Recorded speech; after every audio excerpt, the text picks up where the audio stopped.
Welcome to the Operation Game Night podcast, where a special delivery is being made to my co-host, Clayton Gable. How are you, Clayton?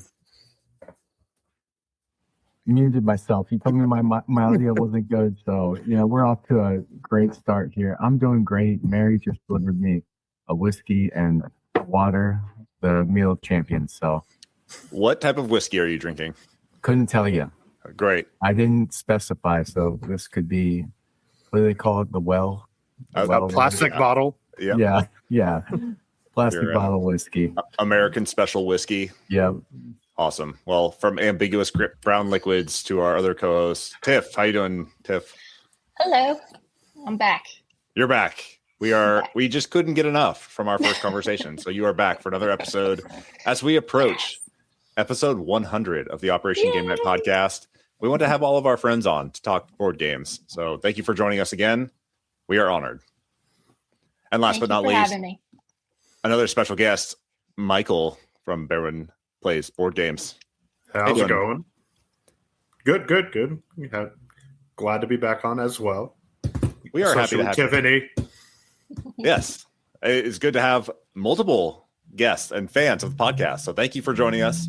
And thank you for agreeing to talk board games, because today we are talking games that we are playing lately. This is going to be a loose debrief, just kind of go around the horn, talk about games that we've been playing, games that we've been loving.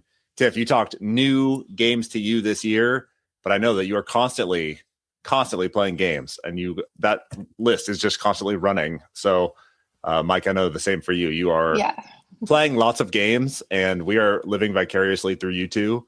So we want you guys to debrief some of the games that you have been playing lately and loving. So, Mike, I'm going to let you go first, because Tiff, we heard from lately. I want to hear from you, Mike. What's been going on with you? All right. Are we doing one each, or how are we doing this? Let's do one each, and then we'll just go around the horn. Cool. So probably the one that is been the most popular with me in the last couple of weeks is, have you guys heard of Bohemians? Yes. Just from you. Oh, Yeah, just from you. Fair. It's a sleeper. Have any of you played After Us? Yes, I have. No. So it's deck building. It's very similar to After Us. And the whole premise is you're a bohemian, and you're living through your day-to-day and trying to get inspiration so that you can create art and stuff like that. But in any kind of bohemian lifestyle, obviously there's a lot of sex, drugs, and rock and roll going on. So as you're buying things from the cart, there we go. The market, you are trying to match up symbols on the cards. And there's like painting and security and all these types of things, that symbols that you're trying to match up on these cards. But with that, you also are getting hardships like syphilis.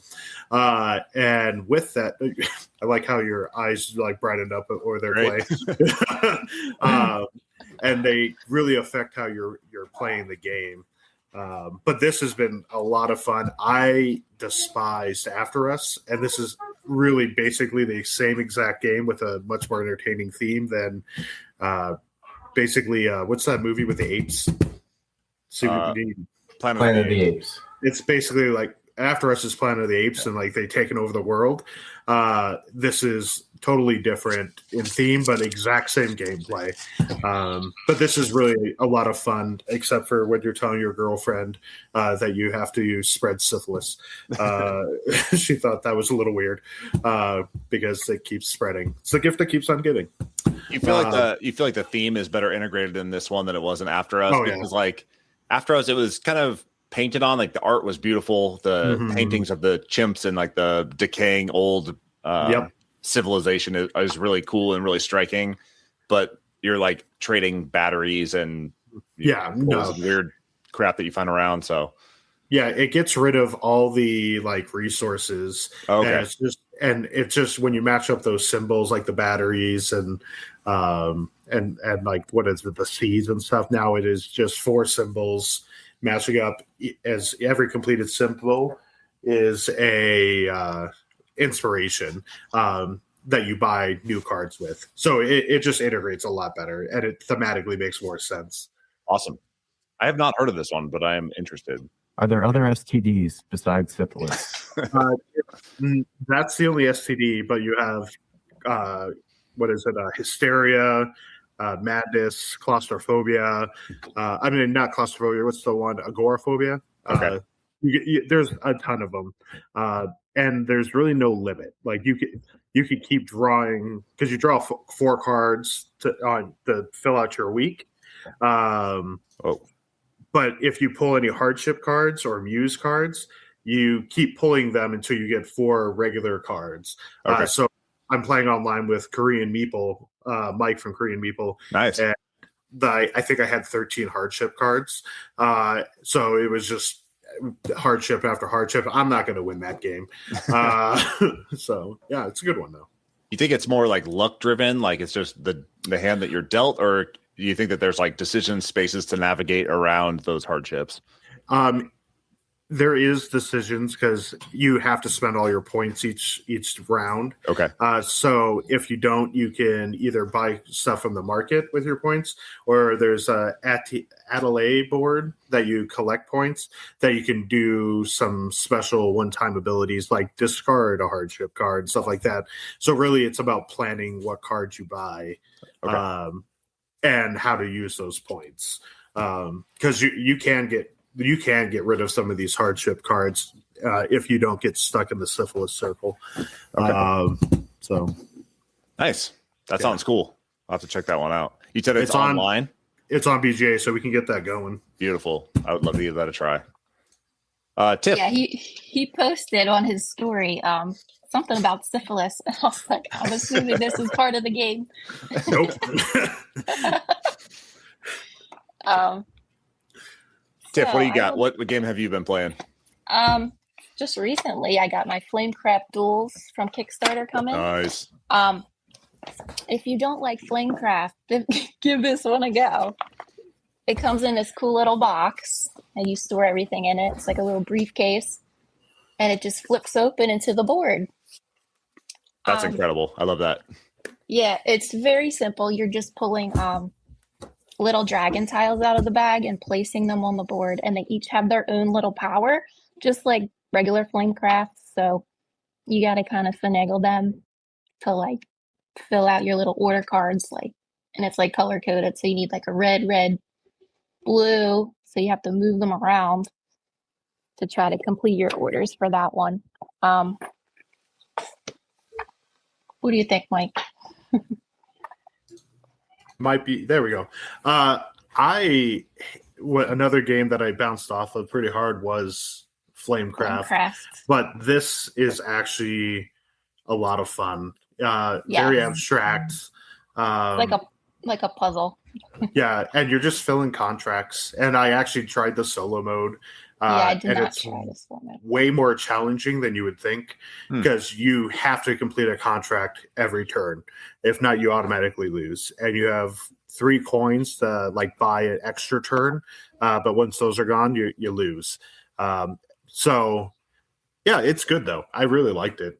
Plus this latch, I don't know if you can see the metal latch there, way more entertaining than you would think for a board game box. So I've been playing with that a lot. But the whole design is really fun. And there's also a little fancy dragon expansion or fancy mode in there, which gives out extra cards. So one is like, oh, you can have an extra order card in hand.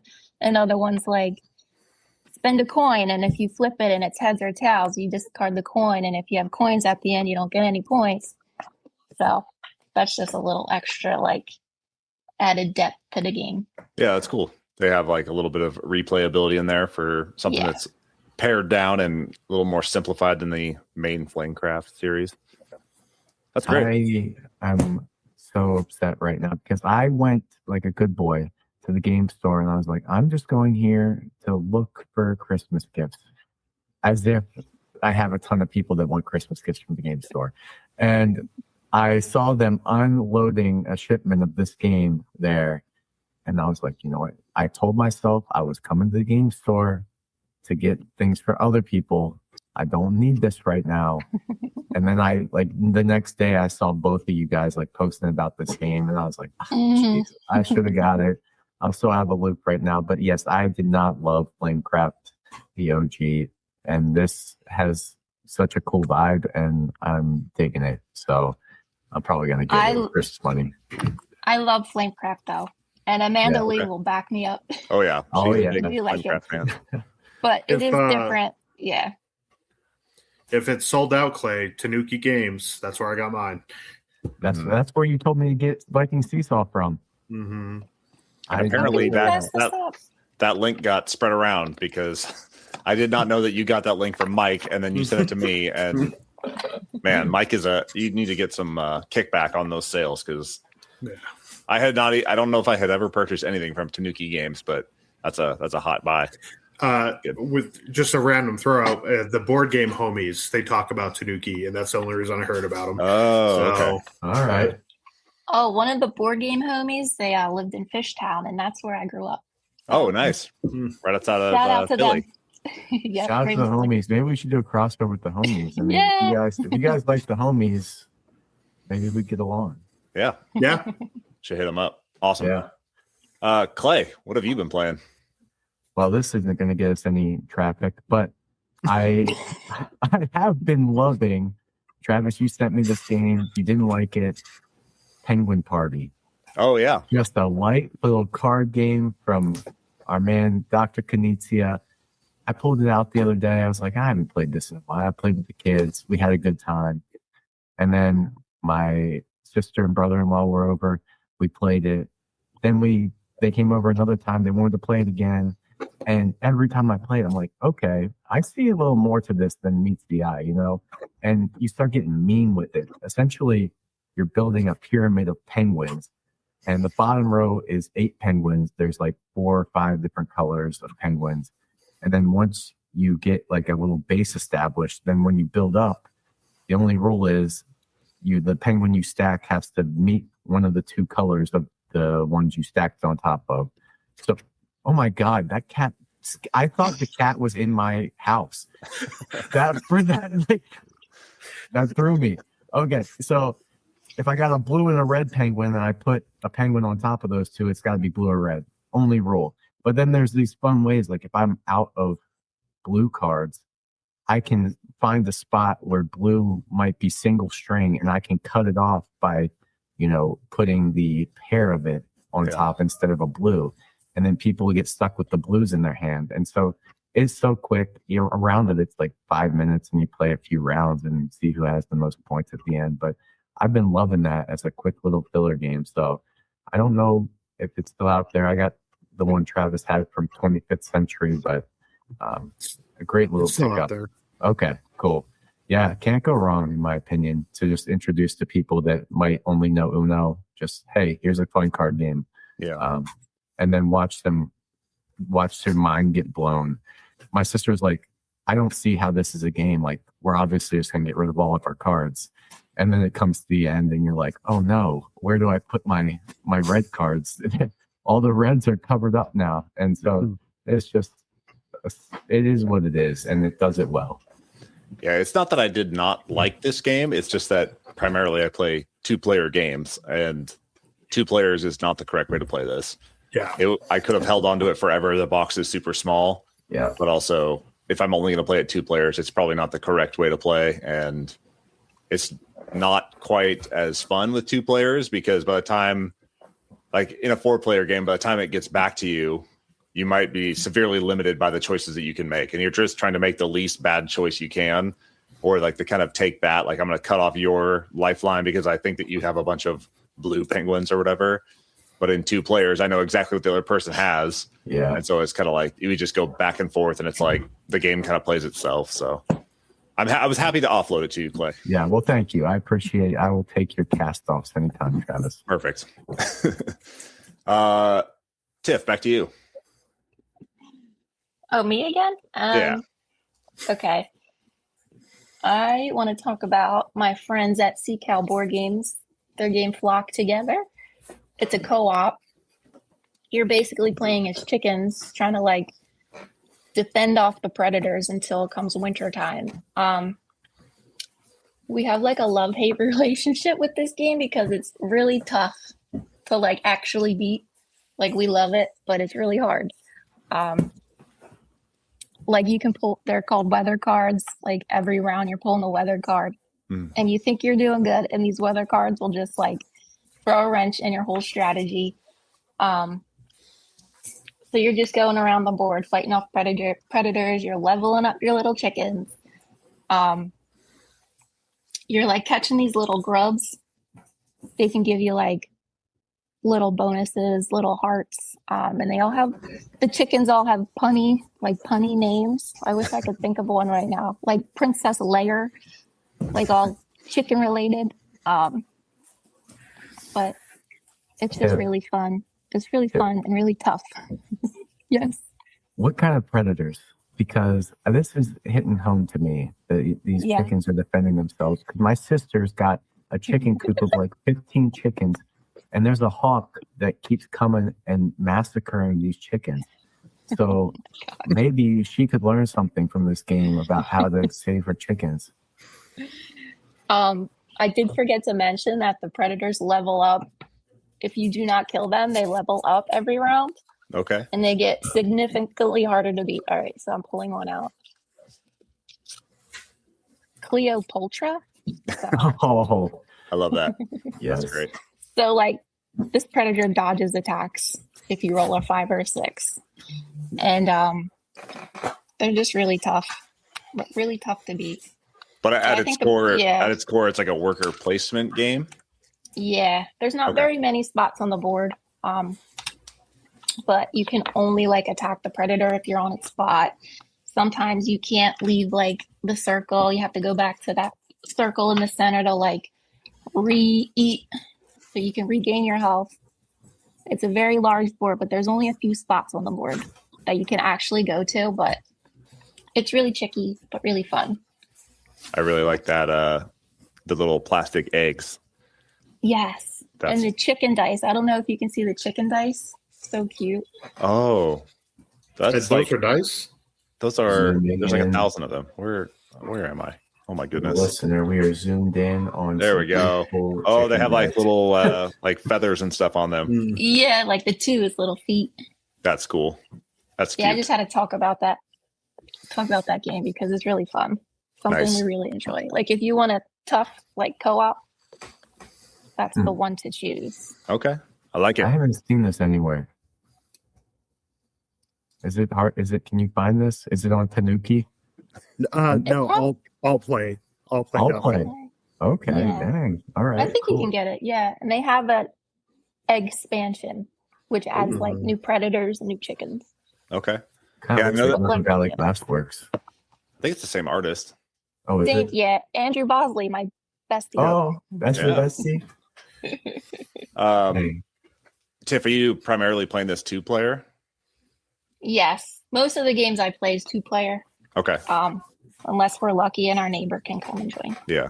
I need to get some 2-player recommendations from you. And so far we've had 2 of them on this podcast. So I love it. Beer and Bread. Have you played Beer and Bread? Love Beer and Bread. Mm-hmm. I love it. That's my favorite 2-player game. Okay. Yeah, I like that one too. That's great. Clay introduced me to that one. I sure did. Nice. Good job. I'm really good at this. Mike, over to you. No, I'm not going to talk about that.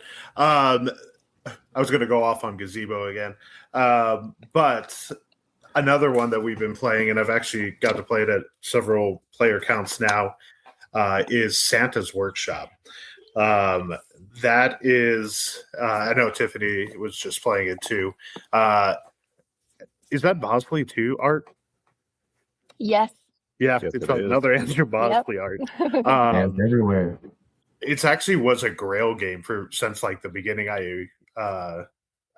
Being in the hobby, and it was originally printed by Rio Grande, and the art was not as good by any means. But anyway, in this game, it's worker placement.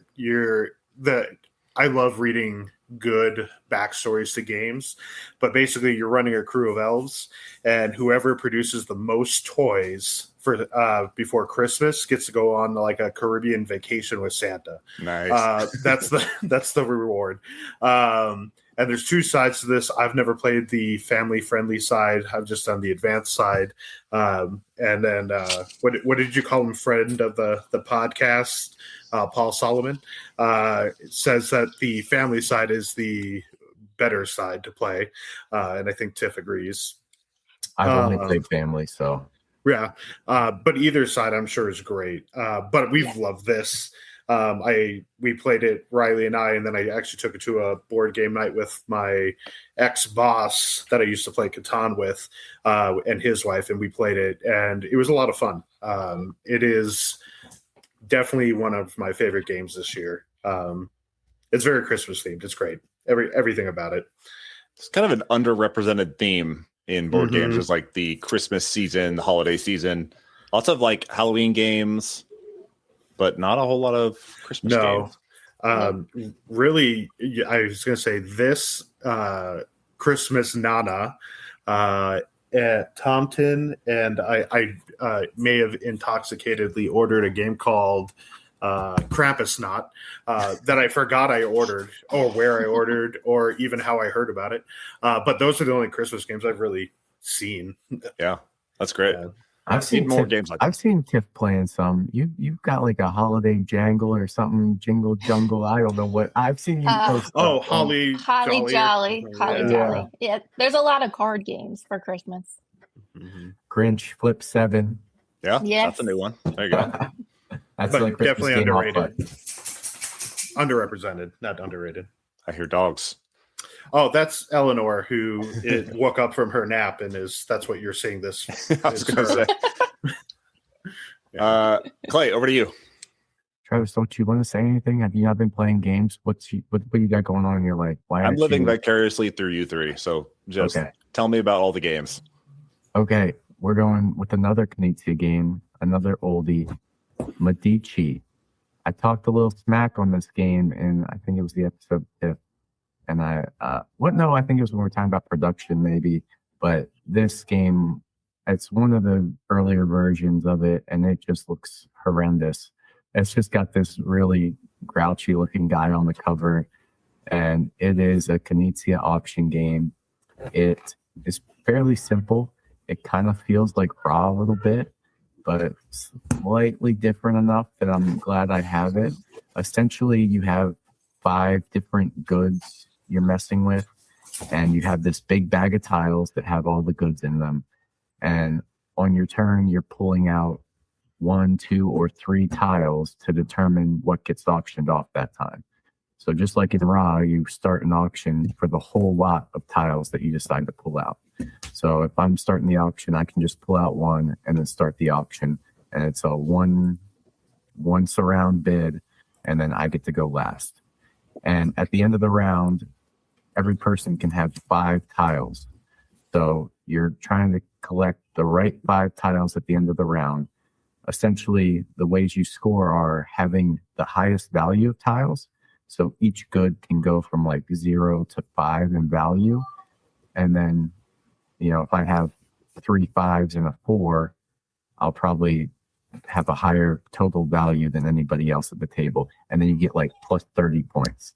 And then the next highest gets plus 20 points. But then to kind of offset that and make you think a little bit, there's also tracks for each of the good types. And it doesn't matter what value your tiles are. If you have 3 green tiles, you get to move up the green track 3 times. And at the end of each round, whoever's highest on each of the tracks gets a bonus. And so you're kind of balancing the, grabbing for the values of tiles versus trying to, really focus on a single type of tile and get to the top of the track. Because in addition to just comparing your score to everybody else, if you can really get to the top of the track for a certain good, you're going to get another like 10, 20 bonus points for that. And it's just a 3-round game. It's very simple and it plays pretty quick. We played it 4 players, took about 45 minutes. Was a little fiddly, the scoring at the end of the round, just because each good type you have to I had 3 greens, I got to move up 3 greens. How many greens did you have? I have 2. Everybody's moving up the track, and then you're like, okay, Now, who had the most greens? Okay, you get 10 points. Who had the second most? You get 5 points. And so that was the only like a little nuisance piece of it. But I think there's a lot more to it that I'm excited to explore, because even towards the end of the game, I was like, at the beginning, every auction, we were like pulling out 3 tiles and auctioning that off. And then you would end up filling over half your boat with maybe things that you didn't exactly want. And so there is a benefit to just like doing that single tile auction and really focusing in on trying to get the specific colors or values you want. So it's a cool game. It's a tight little auction. I think it's lighter than Raw. And if there's a nice looking version of it, which I think there is, might be worth checking out. Nice. Is there like a place for this amongst the other Renner Knizia games? Like, it seems like a combination of some of his other favorite mechanics with auctions and moving up tracks and bonuses to those that get the furthest. And like, where does this fit amongst his catalog?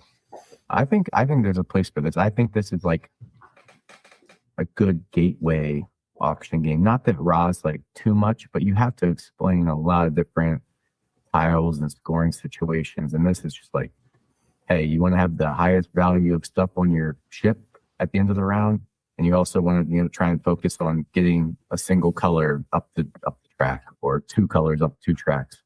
And that's pretty much all you really need to know to get going. And your points are your money that you use to auction. So you can't spend more than you have in points. And it's just a nice, quick little auction game that I do think deserves a place on the shelf. And I'm excited to play it more. Awesome. Yes. I will share one that I've been playing, and it's not necessarily a board game per se, more of a solo RPG, and that is the Tainted Grail solo RPG. And it's pretty cool. It comes in a pretty self-contained box. Let me hold it up and show you. Can you hold that up? Oh, I thought it was like that big. Not the big boy back here. No, this is Tainted Grail, the solo RPG.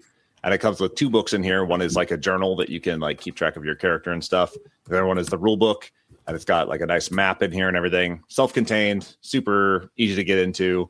It's kind of similar mechanics to like a Dungeons and Dragons, but it's in like old Camelot. Basically, it's like an Arthurian legend. Oh. And it's got a bunch of pre-built characters in here with their own like backstories and motivations. You kind of just read through some simple rules, and then it throws you right in. And the rule book itself is pretty long, but you can fly through it. Like, I sat down and was waiting for a doctor's appointment. I read the first 50 pages. Like, it's really easy to read through and get into. But basically, like, it's a little bit of theater of the mind. But each scenario that you go through, each character's story contains like 3 acts, and it'll tell you where you start for your character. And there's like 40 different locations that you can go to. Each one has like a map that you can lay out for the different region that you're entering. And it's kind of cool because you play it once with one character and you kind of keep track of what happens. And the whole thing with Tainted Grail is that you're in a fictionalized version of Camelot where this kind of fog is creeping in called the weirdness. Mm-hmm. And the weirdness is like driving madness and all sorts of weird things to happen. And so it's causing people to attack you and to act strangely and to grant special powers and all this stuff. And so you're kind of just mobbing around this Camelot and going to these different regions, exploring the different maps that are laid out. And they're kind of done in tarot cards, which is cool. So it'll give you a layout for your city that you're entering or your region. And you lay out the tarot cards. And the tarot cards have like suits on them, suits and values, basically. So as you flip them over, the different card that you flip over corresponds to different events that you're encountering, whether you're exploring or combat or intrigue or these different types of like scenarios that you're getting into. You're exploring the region. Some of them have towns where you can like trade goods and all that stuff. And then the cool thing is, as the story develops, and let's say you run through 3 acts with one character, things will happen that will change the rest of your scenarios for your other characters. And so, like, even if you die halfway through one of your campaigns with one of your characters, you can either run it back with them or you can switch characters, and some of that stuff carries over to your next run. So it kind of evolves as you go along. It's got a little bit of replay value. I am like halfway through one campaign with one character. One of them is like a magic dealer. A couple of them are knights. A couple of them are like assassins. So yeah, it's kind of cool. It's nice that they do all that work for you, like developing your character and everything, giving you a backstory and motivations and everything. But yeah, most solo RPGs are a lot of like sit there and journal and like write things down, and you're kind of just imagining scenarios and stuff. This one has a little more concrete like story building to it, and kind of a unique thing, especially for people that love the Tainted Grail suite of games. So yeah, is that what is the one that you got me into? The what lies underneath? Yeah. Below, is that like more involved, the Tainted Grail? It is a bit more involved. Your character has like different actions that you can take, and all of it's laid out pretty clearly in the rule book. It is closer to Dungeons and Dragons than it is What Lies Beneath or What Lies Below. It's a little different than like Shadow Dark, which is another one that I've been getting into. This is more closer to like a true RPG. If you're familiar with like D&D, this is like a simplified version of that you can do without like the game kind of plays Dungeon Master for you. Give it a bit of randomness with the cards that are generated. And once you map out the city and you're flipping the tarot cards, if you come across like a city, you can actually mark it on like your map. And when your next character goes to that town, you're like, I know where that is. I know where that city is. And it stays in the same place, which is kind of cool. So yeah, it's a bit of discovery, bit of leveling up your characters and getting new abilities. The scenarios get harder across the acts, and it like scales based on how far along you are in your like journey. So yes, Tainted Grail, the solo RPG, has been a cool one that I've been enjoying. Well, guess what Mike's about to find in order. I do like the sound of that. Yeah, I'm curious to get your thoughts. Like Tainted Grail can sometimes be a heavy endeavor. I have the Tides of Ruin back here, which is a gigantic box that takes up huge space on my shelf. This is a nice little tiny box that you can take with you, say to a rental house in Tennessee. So yeah, I will definitely take this one with me and get that played. So back to you, Tiff. You still going? Yeah, you got time? One more? Yeah, one more. The White Castle Duel. Were you gonna pick that one? No. No. Okay. All the hotness all the time. Well, the White Castle is one of my favorite games, so I had to talk about it. It's pretty much very similar, especially with the icons. Like you're still getting your rice, your iron, and your pearls to put all your little people in, but it's very like lantern based, so you're building up your different colored lanterns. There's only 12 turns in this game. The first game I played of this, I thought I had more turns than I did, but the game was just ended. So I was like, oh.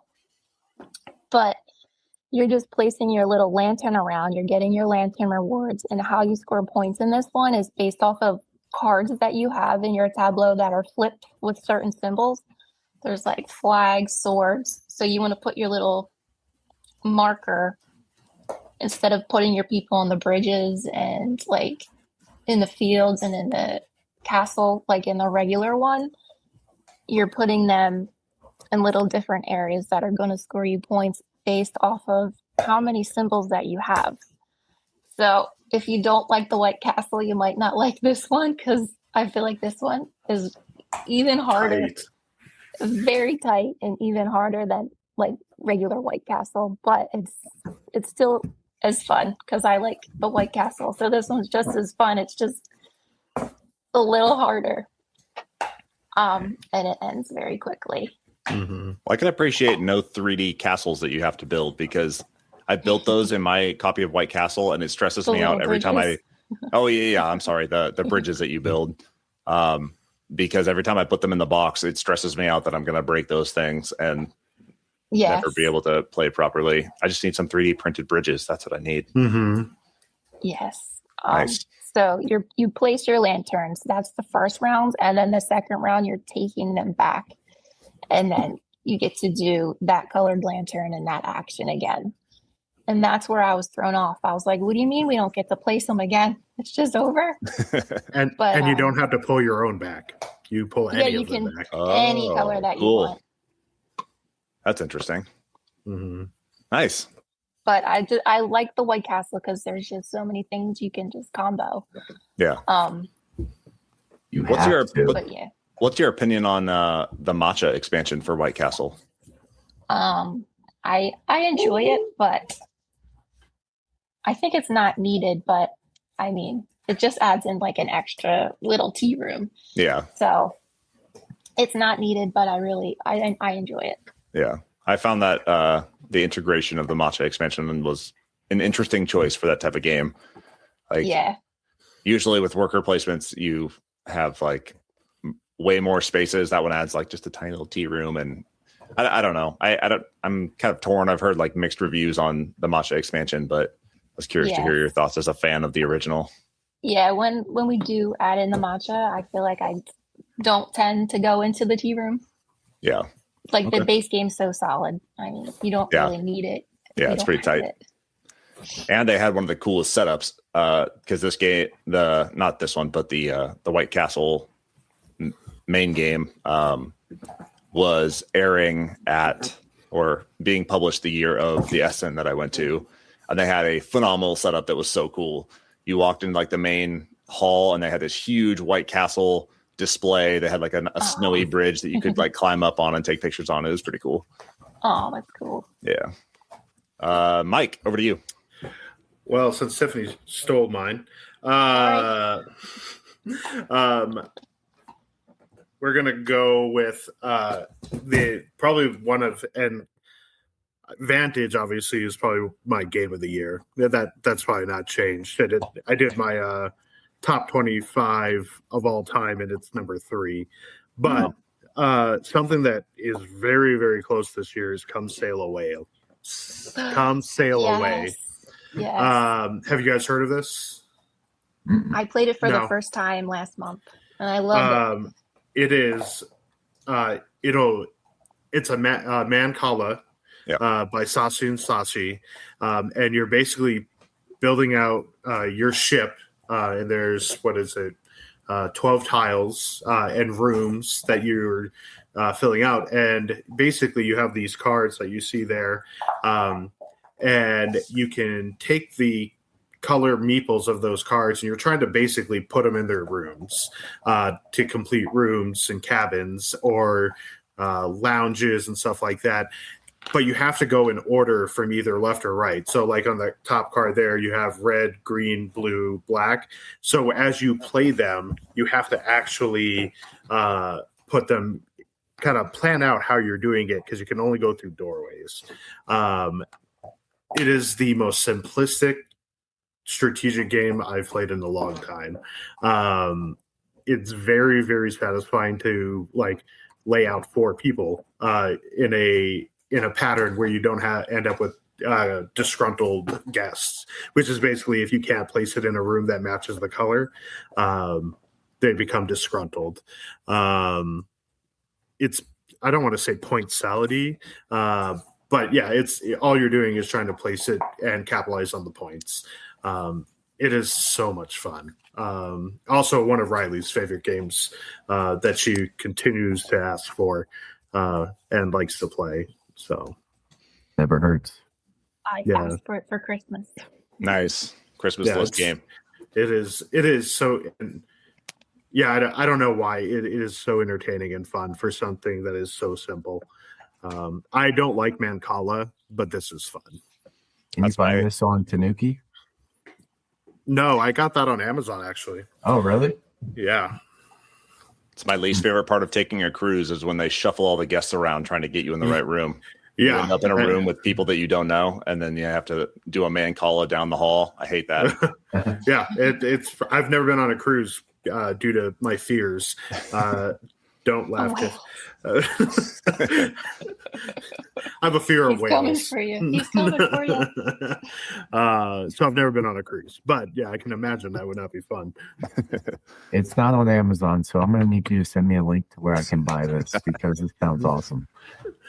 Yeah, you would love it. I think you would love it, Clay. Yeah.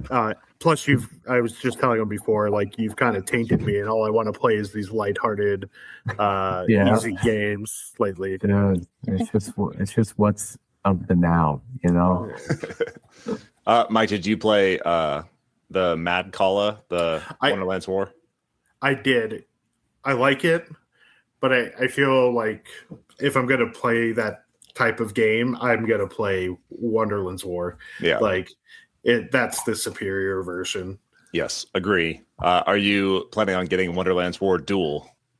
I am. I don't know if I'll end up keeping it, but I'll get it. Okay. So I'm really interested in that one. I'm so excited for the dual version to finally arrive. Hey, I'm getting rid of Ark Nova. I got one Sanctuary, and I'm getting rid of Ark Nova. Tips got me hot on Sanctuary right now. It's good. Especially... It's not just me. Everybody who plays it has been loving it. Tiff did you pick up Sanctuary? Me? Yeah. No, but I have it marked for when I get my Christmas money. Awesome. I've marked 3 games tonight. You've seen them taking it off the truck at the game. I know. They're probably all gone by now. God, I blew it. Capstone will have it. Yeah. Clay, last one. What you got? Okay. Staying. Well, we're staying light, and I'm going to go with Agent Avenue. So I am a big fan of head games, and I split, you choose. And this might be the lightest version of that I've ever played, and therefore I love it. The lighter, the better for Clay. So in Agent Avenue, you're playing as like rival spies with these sexy animals. I wish I could unsee it, but I heard some other podcasts talk about being uncomfortable by the sexy animals. And I was like, what are they talking about? And then I got this game and started looking at the cards. I'm like, that Daredevil, he looks like he could really take me for a spin. But anyway, this comment was weird. Yeah. But sexy animals aside, what you're trying to do is you have this little like circular track of a board, and you're both going clockwise around it, and you're trying to catch the other person on this track. And the cards are very simple. Most of them have like 3 spots on the card that say how far your meeple will move when you get that card. And the first time you get the card, you go the top spot. The second time you go the middle spot, and the third time you go the bottom spot. So like the double agent's a good example. The first time I get a double agent card, that actually moves my meeple back 1.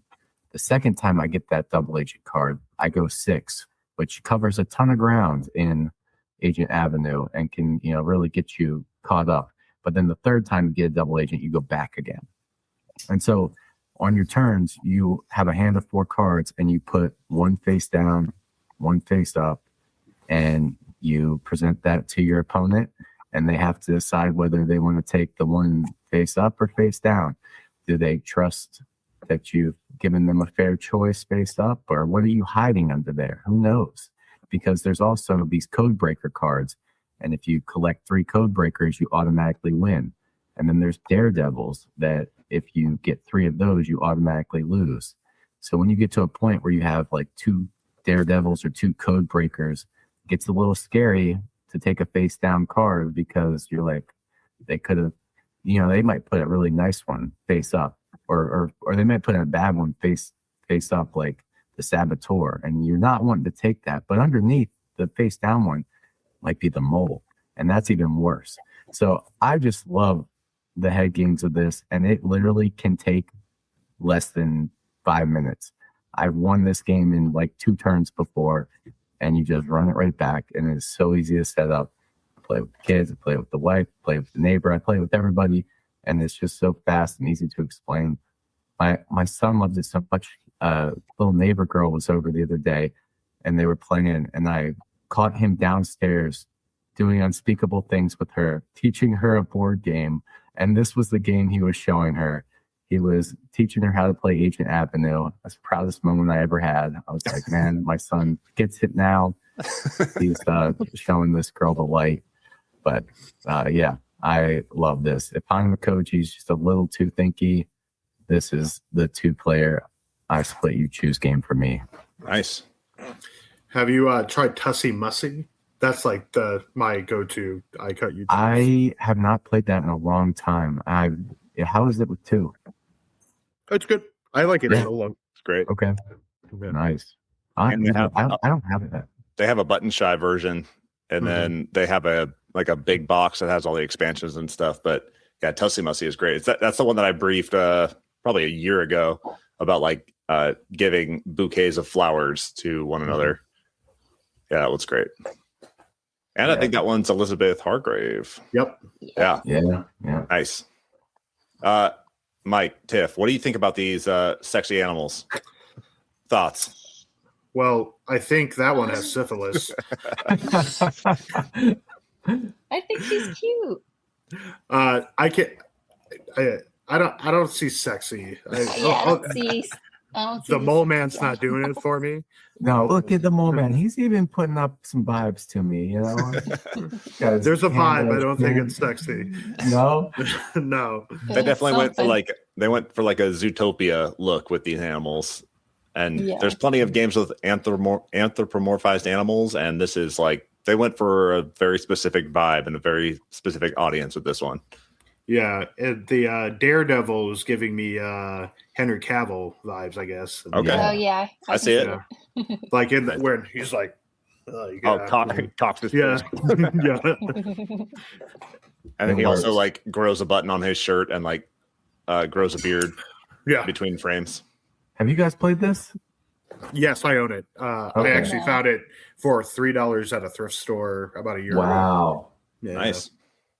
I did not realize that this game was that old. I felt like it got a lot of traction this year. They have For some the reason. expansion coming out. That's why. Check. Okay. Nice. Agent M, I think it is. Okay. Yeah. How old is this? I thought this just came out. 23, I believe. Yeah. 24. Yeah. Okay. But there's an expansion. I think it's Agent M that's just coming out for it. Okay. Okay. Nice. Even when I try and be relevant and talk about a hot new game, I'm not. This is 2024. It was big at PAX from what I saw. Like a lot of people were picking it up. Yeah. So see, I'm with it. Awesome. Right, Tiff? Mike got his at a thrift store. Whatever. Okay. You got a hand-me-down game from me and a thrift store game. Actually, Medici I got in the used section of a board game shop. Beautiful. That Way counts. to stick up with the hotness. Yeah. This is what keeps us relevant. Did we do it? Yeah. Yes. I think we did it. We did something. All right. We are talking games that we have been loving lately. I have been Travis. He has been Clay. He has been Mike from Bearman Plays Games. Bearman Plays Board Games. You added the board right after you came on the podcast, and it always throws me off. She has been Tiff at tiffs.board.games. Games. Thank you. Yes. And special appearances by Eleanor and Chewy. This has been Operation Game Night, and we are out.